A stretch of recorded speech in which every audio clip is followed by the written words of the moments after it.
دوستو اگر آپ کو بتایا جائے کہ اس دنیا میں ایک سے زیادہ اشخاص ایسے ہیں جنہوں نے زمین سے باہر خلا میں روزہ رکھا ہے تو آپ کیا یقین کریں گے؟ 1985 میں خلا میں جانے والے پہلے عرب خلاباز شہزادہ سلطان بن سلمان نے 1405 ہجری کے رمضان میں امریکی اسپیس شٹل ڈسکوری کے سفر کے دوران روزہ رکھا تھا۔ کچھ عرصہ پہلے عرب نیوز کو انٹرویو دیتے ہوئے شہزادہ سلطان نے اس بارے میں اپنے تاثرات بتائے۔ انہوں نے بتایا کہ اپنے ناقابل فراموش خلائی سفر کے دوران انہوں نے 6 دن میں قرآن مجید کو ختم کیا اور اس کے لیے انہوں نے اپنے سونے کا وقت ڈیڈیکیٹ کیا تھا۔ وہ 29ویں روزے کے دن خلائی سفر پر روانہ ہوئے تھے اور انہوں نے خلا میں روزے کو ناقابل فراموش تجربہ قرار دیا۔ ان کا کہنا تھا کہ اس سال رمضان کا مہینہ گرم موسم میں آیا تھا جبکہ میں ہیوسٹن میں اسپیس سینٹر میں اس سفر کے لیے خصوصی تربیت لے رہا تھا۔ تربیت کے دوران ہمیں شدید گرمی اور پیاس کی کیفیات سے گزارا گیا۔ یہ سفر پہلے 24 رمضان کو شیڈول تھا مگر 29ویں روزے تک ڈیلے ہوتا چلا گیا۔ اس تربیت کے دوران وہ روزے رکھتے رہے اور ناسا کے ڈاکٹرز نے روزے سے ان کی صحت پر مرتب ہونے والے اثرات کا تجزیہ بھی کیا۔ 29ویں روزے کو اپنی ٹیم کے ہمراہ خلائی شٹل پر روزہ رکھ کر سوار ہوئے۔ اس سے پہلے ہی ان کے ذہن میں یہ سوال موجود تھا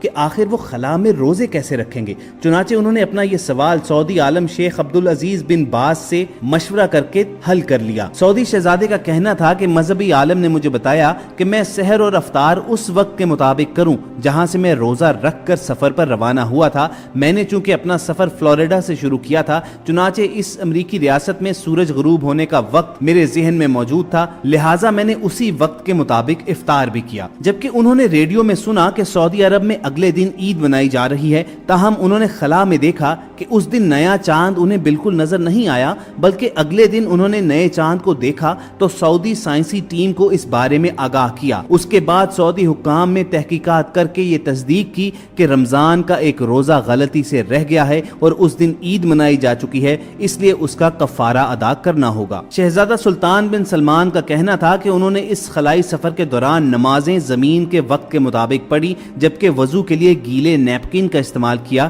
کیونکہ وہاں کشش ثقل نہ ہونے کی وجہ سے پانی کے ساتھ وضو کرنا تقریباً ناممکن ہے۔ شہزادہ سلطان بن سلمان نے اپنے اس سفر کو ایک معجزے کے طور پر بیان کیا۔ ان کا کہنا تھا کہ زمین سے اوپر خلا میں سچ مچ ایک الگ دنیا آباد ہے، وہاں خاموشی اور تنہائی میں آپ اپنے آپ کو خدا کے زیادہ قریب تصور کرتے ہیں۔ دوستو مسلم خواتین خلاباز میں بھی ایک شخصیت ایسی ہیں جنہوں نے خلا میں جا کر بھی اپنی فرض عبادتوں کو نہیں چھوڑا تھا۔ یہ خاتون ایران کی انوشے انصاری ہیں۔ انوشے الیکٹرانک انجینئر تھی اور ایران سے ہجرت کر کے امریکہ میں مقیم ہو گئی تھیں اور وہیں انہیں خلا میں جانے کا موقع ملا جسے انہوں نے بالکل ضائع نہ کیا۔ انوشے نے یہ موقع سیلف فائنانس اسکیم کے تحت تقریباً $20 ملین دے کر حاصل کیا اور اس سفر پر انہوں نے کتاب بھی تحریر کی جس کا نام مائی ڈریم آف سٹارز تھا۔ انوشے انصاری نے خلا میں نماز کے حوالے سے کئی مسائل کا سامنا کیا جس کو انہوں نے اپنی کتاب میں پوری تفصیل کے ساتھ بیان کیا ہوا ہے، مگر آپ کو بتاتے ہیں کہ ایک انتہائی دلچسپ صورتحال اس وقت پیدا ہوئی جب 2007 میں ملائیشیا کے ماہر فلکیات ڈاکٹر مظفر شکور کو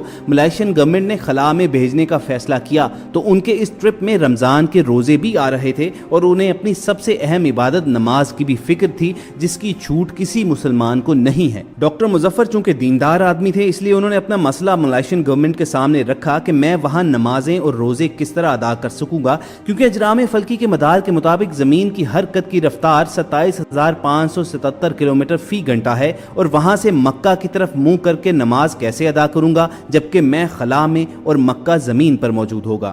ڈاکٹر مظفر کے سامنے دوسری مشکل یہ تھی کہ وہاں 24 گھنٹوں میں 16 بار دن اور رات کا نقشہ بدلتا رہتا ہے۔ ان کا کہنا تھا کہ اگر میں سورج کے طلوع اور غروب کے مطابق نمازیں ادا کروں تو ہر 18 منٹ کے بعد ایک نماز پڑھنی پڑے گی اور اسی طرح ایک دن میں 80 نمازیں ادا کرنا ہوں گی اور اسی طرح روزے بھی ایک دن میں 16 رکھنے پڑیں گے۔ ملائیشین گورنمنٹ کے لیے یہ شرعی مسئلہ انتہائی دلچسپ صورتحال اختیار کر گیا کہ ڈاکٹر مظفر شکور کی کیسے رہنمائی کی جائے جس سے وہ خلا میں اپنی عبادات شرعی طریقے سے کر سکیں اور ان کا ٹرپ بھی منسوخ نہ ہو۔ ملائیشیا میں ڈاکٹر مظفر شکور کے اس مسئلے کو لے کر دلچسپ بحث چھڑ گئی۔ کوئی کہنے لگا کہ خانہ کعبہ تو زمین پر ہے اور جیسے خانہ کعبہ کی چھت پر نماز جائز نہیں اسی طرح خانہ کعبہ کے اوپر بھی نماز جائز نہیں۔ کسی نے یہ نقطہ اٹھایا کہ نماز روزہ تو انسان کے لیے زمین پر فرض ہے، جب وہ زمین پر ہیں ہی نہیں اور زمین کی کشش سے باہر نکل گئے ہیں تو پھر وہ زمینی عبادات کرنے سے آزاد ہیں۔ کسی نے کہا